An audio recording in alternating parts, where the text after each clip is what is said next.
Hello everyone, welcome to my YouTube channel. I'm Madeline with Sundance Astrology, here today to talk to you about the upcoming new moon in Cancer.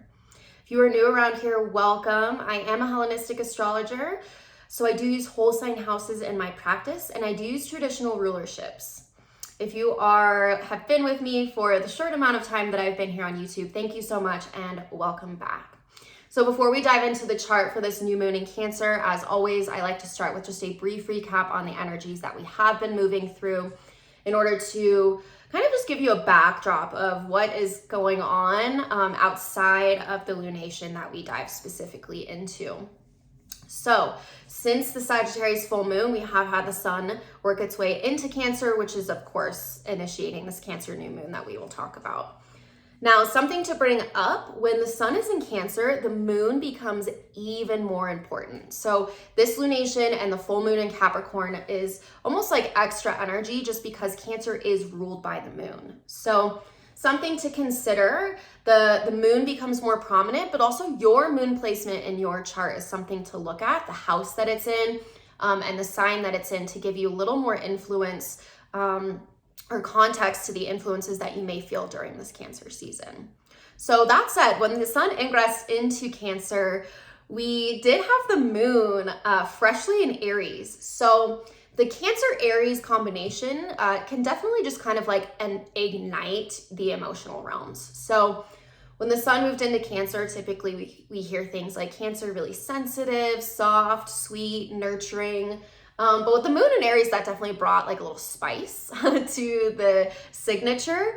It definitely could ignite more fiery qualities, perhaps make things a little more dramatic. So just know that if you experience the sun moving into Cancer in like a harder way than you would expect, that is likely part of the reason why. So the moon only stays in signs for like 2 or 3 days, so it has moved on at this point. Obviously, we're going to talk about the new moon in Cancer, which means the moon will be in Cancer. But just something to consider. It is interesting, though, that the sun moved into Cancer while the moon was in Aries, because this new moon that we're going to discuss and dive into the chart has a square from Jupiter to Aries. So we still have this like Cancer Aries signature in the air right now. In addition to Cancer season, we did have Venus also move her way into Gemini. So Venus has been kind of working behind the sun and sort of cleaning up any pieces, any messes, anything like that that's been going on. So she just moved out of Taurus, potentially cleaning up your eclipse pieces that were scattered. And now she's in Gemini. So this begs the question, well, where is Mercury? Because Gemini is ruled by Mercury. So we can get a little more context to the flavor of this Venus by checking where Mercury is. Well, Mercury is also in Gemini, which is really nice signature. This just brings like very pure Gemini energy to your Gemini house. So this looks really nice, honestly. Mercury is going to be in Gemini for about half the time that Venus is in Gemini. So for this first half of her movement through this placement, these two are really working in tandem in your Gemini house. So take a look at that house to get a greater context on the themes that Venus is likely to be bringing you harmony to. But yeah, this is really nice. So anyways, that's kind of the recap of what we have been moving through. And from here, let's go ahead and dive into this new moon chart. So here we have our new moon chart coming in on Tuesday, June 28th at 8:52 p.m. Mountain Standard Time. This is based off of my own location. If you are in a different time zone, please adjust that time as it will change. So here we have the sun and the moon coming together in the watery realm of Cancer at 7 degrees. So typically when we talk about Cancer, we are talking about themes revolving around safety, protection, comfort, nurturing, as well as awareness around the material realms, our fortune, those we feel at ease with. So those we consider to be a part of our family, whether they are blood related or not. This can also bring awareness to the women in our lives and our own physical sanctuary, our body. So typically any Cancer moon can bring us kind of right into our feels. This is definitely a sign that's associated with being moody. This is because the Cancer is ruled by the moon. So it changes sign about every 2 to 3 days. So the emotional realms of Cancers oscillate with the moon. So just as the tides move in and out, the emotional realm of Cancers can move in and out pretty quickly. With the new moon in the sign, yeah, we might be kind of right in our feels, absolutely. This can also highlight fluctuations that are occurring within our circumstances, maybe nostalgia. So the moon is the ruler of Cancer, and the moon is a planetary body that reflects light, does not have its own light. It is always reflecting light of the sun. So here's where we get themes on reflection and therefore the past with Cancer. So you may find yourself flipping through old memory books or listening to old songs or anything that kind of brings you back into the past. And if you find yourself working with any of these themes, you may kind of draw on these as a catalyst to begin anew, because we are talking about a new moon, which essentially starts the moon cycle for the next 28 days. So this is like a seeding moment of intention. Now, the moon is the ruler of this new moon because Cancer is ruled by the moon. So we don't actually have anywhere else to look besides the moon and what is interacting with the moon itself. So there's no like external flavor coming from additional planets here in terms of rulership. Now, the sun and the moon here together at 7 degrees is receiving a pretty tight square from Jupiter in Aries. I'm seeing a lot of people talking about this kind of taking on a more negative quality because typically squares do represent tension. They are of the nature of Mars, so there's a little bit of conflict with squares, but this is coming from Jupiter, which is a benefic planet. And in Hellenistic astrology, what I study, even a square, if it's coming from a benefic, is considered positive. So the two benefic planets we're talking about, Jupiter and Venus. So in this case, this super tight square is coming from Jupiter. Yes, it is in the fiery sign of Aries. And there's something to be said about that because Aries in itself is a sign that deals with conflict as it is ruled by Mars. However, Aries is also a sign of passion and courage. So we're talking about these themes interacting with the Cancer sun and moon. This to me looks like this Aries energy is kind of pushing this Cancer energy right outside of its comfort zone.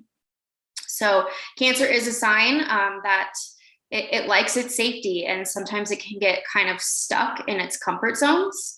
And this square from Aries to me really just indicates a pretty strong push. Something is pushing us outside of our comfort zone. So Aries just doesn't really care to test the waters as much as Cancer does. Aries just likes to go. So, but this is again coming from the sign of Jupiter, which absolutely enhances growth. Jupiter is the planet of wisdom, prosperity, and overall growing. So this can come off as probably jolting at first, but whatever it is, this is an aspect that boosts the feeling of freshness. So Jupiter in Aries again is archetypal spring. We're talking about Jupiter in the first sign of the zodiac. So there's a childlike quality to it. There's a freshness to it. And this may just open you up to something new and potentially even expanding what safety means to you. So as Jupiter is interacting with the sun and the moon, this is kind of the vibe I'm getting, is that it's sort of just pushing us right outside of our comfort zone because it's time to grow. Jupiter says it's time to have opportunities around learning, to increase our wisdom, to really step into where we can be, to have trust and faith with whatever comfort zone we're getting pushed outside of, that this is putting us into a new area where we can really grow and find abundance. So I don't really necessarily see this as a harsh aspect. I actually see it as kind of nice to get us unstuck if we're still feeling stuck. And something else that's quite interesting and a technical aspect is that Cancer exalts Jupiter. So Jupiter is exalted in the sign of Cancer. Well, Aries is exalted, or the sun is exalted in Aries. So we also have this kind of interesting, almost mutual reception going on between these planets, because the sun is really happy in Aries. Jupiter is really happy in Cancer. And although they are flipped, they are seeing each other through this aspect of a square. So therefore, exaltation is a powerful form of rulership. It's like you're being propped up by someone or something. So this is really quite powerful energy. And this is amplified even more. I cannot ignore that this sun and the moon is conjunct Black Moon Lilith. So Black Moon Lilith is a point in the sky. It's basically the farthest point on the moon's ecliptic from the Earth. And this point is associated with powerful feminine energy. This is kind of like the dark feminine. This also deals with fear and potential rage, which is quite interesting, and how that is playing out here in the United States. Anyways, we literally have the sun and the moon coming together in the sign of Cancer, which symbolizes the mother. Cancer is the mother archetype. Is conjunct Black Moon Lilith, which is suppressed femininity or rage, feminine rage. So I'm not here to talk about politics, but you can put that together as you see fit. This Black Moon Lilith is also receiving a square from fiery Aries. So there is this powerful feminine quality to this moon. This is like blending soft Cancer with darker Lilith. We're getting yin and yang of the feminine here. So this new moon may initiate a new way of working with these things. Black Moon Lilith is something that can resemble empowering through exposure. So this can certainly make us feel exposed. It can make us feel raw. It can bring up fear. I mean, Black Moon Lilith brings up fear. But this is here to empower us through these harsher qualities. So I talked about in May, especially May was a month that, if I had to name it anything, I would name it Metamorphic May. It was definitely just a month of us kind of melting down in our own cocoons. And while I think that is certainly a theme for the remainder of 2022, this new moon conjunct Lilith square Jupiter in Aries is giving me the vibe of like we're starting to break out of our chrysalis. And when this happens, like the butterfly doesn't just break out and fly away immediately. It has to stand basically upside down on a branch and uncrinkle its wings and dry them off. It's a process. So I sort of get this as a push of like someone is like, get out of your cocoon at this point. This is really powerful energy overall. So we may experience this feeling of exposure, only to transcend a fear and embrace the power that lies within. I think this is absolutely something to be said about the collective. We place too much of our power outside of ourselves. And this is really a moment on a personal level. This new moon signifies a push to embrace the power that lies within your home for your soul, your body, your own temple. But in order for us to continue to grow, we can't stick in our safe bubble anymore. We have to, it's like we got comfortable with our cocoons in May and now we're being pushed outside of them, which is, it's probably uncomfortable. And it also may bring up fear. We may be pushing past some of our fears only to find the wisdom that lies within this new domain. So sometimes newness feels dark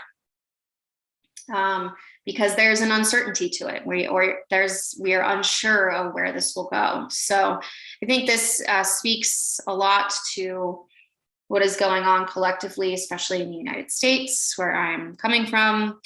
But I overall think this is really a push for us to embrace the power that lies within, to take our rage, to take the suppressed feminine aspects, to transmute our fears And this Jupiter in Aries is kind of pushing us to do that, and to basically up level and really embrace the power that lies within each of us. So I hope this Jupiter aspect kind of offers you a little bit of faith as a light within the darkness of new. And my mantra for this new moon is I embrace a cosmic push to expand my safe haven. Well, thank you so much for being here, everybody. I hope this is a powerful new moon for you on a personal level, to really dig deep and get outside of your comfort zones if you've been feeling a little bit stuck. So if you have not yet read your Cancer horoscopes, I am offering horoscopes on my website now. Just go to the horoscopes tab on my website. It's www.sundanceastrology.com. I am offering them per season. So I have Cancer season horoscopes up, so you can read your horoscope for the entire season of Cancer, so zodiacal season. If you'd like to book a reading with me, you can do so through my website as well, www.sundanceastrology.com. I also have an Instagram and a TikTok. I'm updating pretty regularly through Instagram. Basically, I just offer more regular updates here on Instagram outside of my YouTube channel. So you can find me on Instagram and TikTok at Sundance Astrology. One more time with that mantra, I embrace a cosmic push to expand my safe haven. I'm wishing you all a beautiful new moon. Feel free to add in the comments anything that is coming up for you. I really enjoy hearing how this is coming up for each person on an individual level and connecting with you all in general. So happy new moon in Cancer, and I will see you in the next one.